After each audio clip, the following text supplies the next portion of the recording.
ఖైరతాబాద్లోని CP ఆఫీస్లో మాజీ మంత్రి హరీష్ రావు మాట్లాడుతున్నారు. లైవ్ ద్వారా చూద్దాం.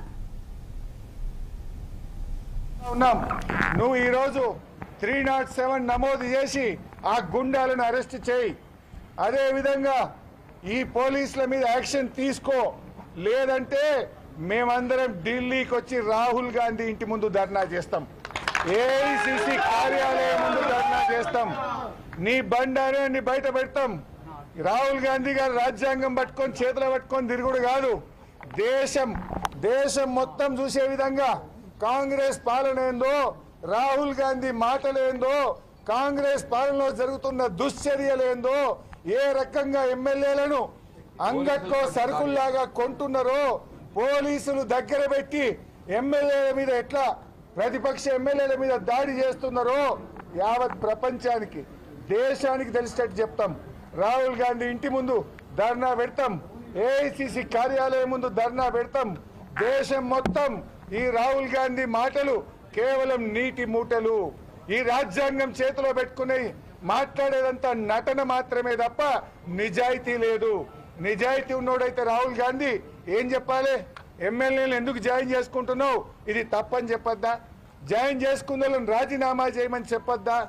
ఈ రకంగా మొన్న సిద్దిపేటలో నా క్యాంపు కార్యాలయం మీద దాడి చేస్తారు, ఖమ్మంలో వరద బాధితులకు సాయం చేయడానికి వెళ్తే అక్కడ దాడి చేస్తారు, నల్లగొండలో కృష్ణా నదీ జలాల హక్కుల కాపాడడం కోసం మేమందరం బీఆర్ఎస్ ఎమ్మెల్యేలం బస్సులో వెళ్తే నల్లగొండ జిల్లాలో హెడ్ క్వార్టర్లో మా మీద దాడి చేస్తారు.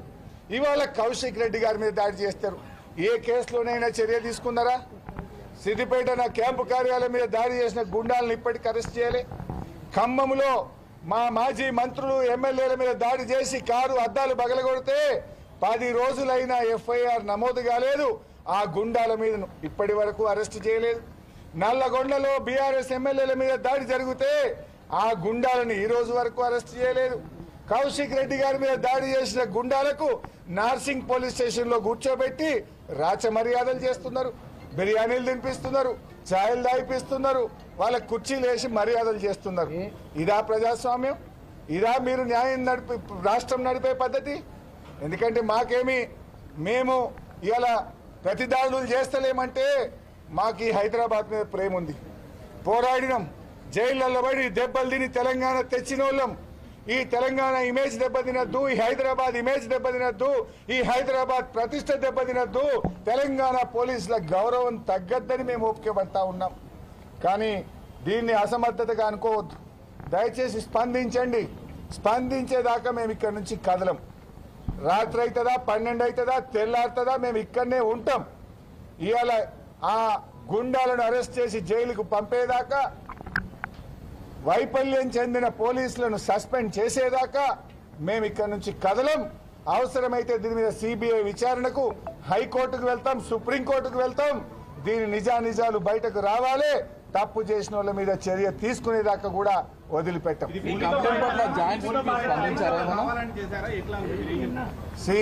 కమిషనర్ గారికి జ్వరం వచ్చింది లేదంటున్నారు.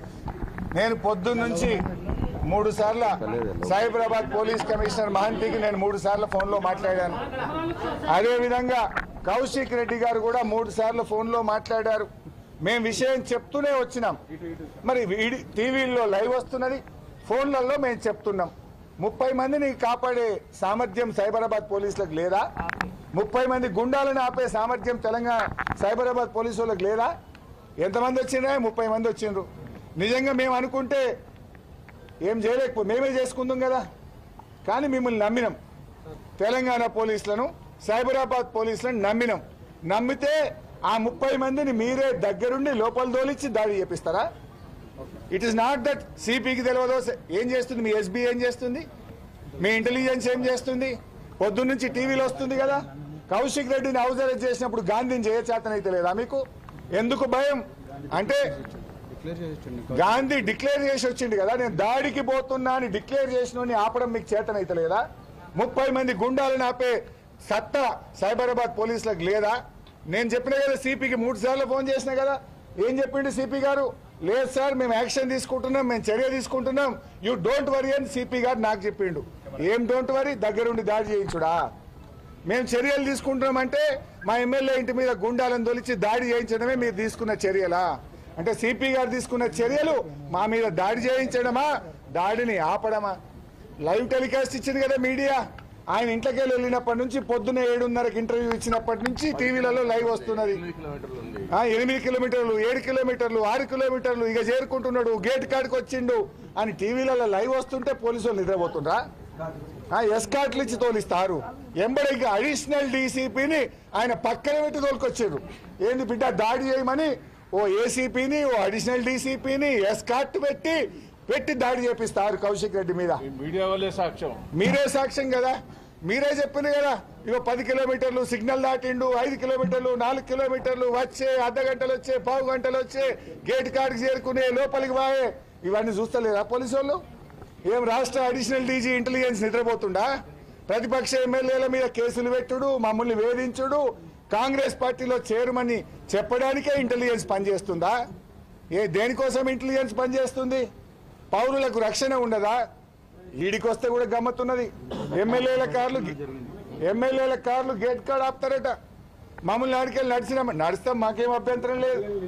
అంటే ఇదంతా ముఖ్యమంత్రి డైరెక్షన్ లో జరిగింది, రేవంత్ రెడ్డి డైరెక్షన్ లో జరిగింది. పాపం పోలీసులు ఏం చేస్తారు? ఇవాళ వాళ్ళు అబాస్ పాలైపోతున్నారు. సైబరాబాద్ పోలీసులు అంటే ఒక ఇమేజ్ ఉండే ఈ దేశంలో, దానికి గౌరవం పోయింది. ఇవాళ సైబరాబాద్ పోలీసుల మీద నమ్మకం పోయింది. ఈరోజు ఇదంతా రేవంత్ రెడ్డి ఈ రాష్ట్రాన్ని భ్రష్టు పట్టిస్తా ఉన్నాడు. ఈ రాష్ట్రానికి పెట్టుబడులు రాకుండా చేస్తున్నాడు. హైదరాబాద్ ప్రతిష్ట దెబ్బతీస్తున్నాడు రేవంత్ రెడ్డి. ఇది చాలా బ్యాడ్ డే, ఇది దుర్మార్గమైనటువంటి విషయం. దీన్ని వదిలిపెట్టాం. రేపు అసెంబ్లీలో పట్టుబడతాం, హైకోర్టుకు వెళ్తాం, కేంద్ర హోంశాఖకు వెళ్తాం, సిబిఐ విచారణ జరిగేదాకా పట్టుబడతాం, దోషులను శిక్షించేదాకా వెంటబడతాం. ఎంత దూరమైనా బీఆర్ఎస్ పార్టీ పోరాటం చేస్తుంది. మీరు చెప్పాలి ప్రభుత్వం స్పందించిందా లేదా? That's why I demand speaker. శాసనసభ్యుల హక్కులు కాపాడే బాధ్యత స్పీకర్ గారిది. కౌశిక్ రెడ్డి అడిగినటువంటి ఏ క్వశ్చన్ కూడా ఇప్పటి వరకు గాంధీ సమాధానం చెప్పలేదు సార్. అయితే కౌశిక్ రెడ్డి అడిగినట్టు పార్టీ కండువా కప్తారని చెప్పి మీడియా వాళ్ళు అడిగినప్పుడు కూడా ఆయన ఆ విషయాన్ని చెప్పట్లేదు. ఇప్పుడు మీరు ఫైనల్ గా బైసాబ్ గాంధీ సంగతి ఏందో లోకమంతా చూసింది. నేను కాంగ్రెస్ పార్టీలో చేరాను అని ఆయన ట్విట్టర్లో ఆయన్నే ఫోటోతో సహా ట్వీట్ చేసిండు కదా కాంగ్రెస్ లో చేరినా అని. తెల్లారి నేను కాంగ్రెస్ పార్టీలో చేరిన సందర్భంగా ప్రభుత్వ సలహాదారు వేం నరేందర్ రెడ్డికి శాలువా కప్పుతున్నా అని ఆయన ఇంటికి పోయి శాలువా కప్పి కాంగ్రెస్ లో చేరిన శుభ సందర్భంలో అని ఫోటో ట్విట్టర్లో ఆయన్నే పెట్టుకున్నాడు. వేం నరేందర్ రెడ్డి కూడా ట్విట్టర్లో పెట్టిండు. కాంగ్రెస్ లో కొత్తగా చేరిన గాంధీ గారు వచ్చి నాకు శాలువా కప్పిండని ఆయన కూడా ట్విట్టర్లో పెట్టుకున్నాడు. నా నియోజకవర్గ అభివృద్ధి కోసమే కాంగ్రెస్ లో చేరుతున్నాను అని గాంధీ గారు అన్ని టీవీల్లో ఇంటర్వ్యూలు ఇచ్చాడు. అదే గాంధీ గారు నేను చేరలేని ప్రతిపక్షంలో ఉన్నా అంటాడు. రేవంత్ రెడ్డి ఢిల్లీలో కూర్చొని ఇలా చిట్ చాట్ల మేము ప్రతిపక్షంకే పిఏసీ ఇచ్చిన అంటాడు. ఇలా నువ్వు ముఖ్యమంత్రి పదవిలో ఉన్నావు, ఆ కుర్చీ కన్నా గౌరవమి, ఆ కుర్చీ ఇచ్చేతన్నా కాపాడు. రేవంత్ రెడ్డికి ఎట్లా ఇచ్చేది లేదు. రేవంత్ రెడ్డి ఎట్లా నోటికి వచ్చినట్టు మాట్లాడతావు, కానీ ఆ కుర్చీ పరువు తీయకు రేవంత్ రెడ్డి. ఆ కుర్చీకి ఉండే గౌరవాన్ని కాపాడు ఆ ముఖ్యమంత్రికి. నువ్వు కూడా గట్లా మాట్లాడితే ఎట్లా? కాండువ కప్పింది నువ్వే, నీకెట్లా పరువు లేదు. ఆ పోలీసు వాళ్ళ గౌరవం తీయకు, ఆ ముఖ్యమంత్రి కుర్చీ పరువు తీయకు. ఏమైనా ఇజ్జత్ ఉంచు, జర రాష్ట్రం పరువు ఉంచు. నువ్వు నవ్వుకుంటారు కదా. ఇంత దివాళాకోరు రాజకీయం అవసరమా? మధుమేహ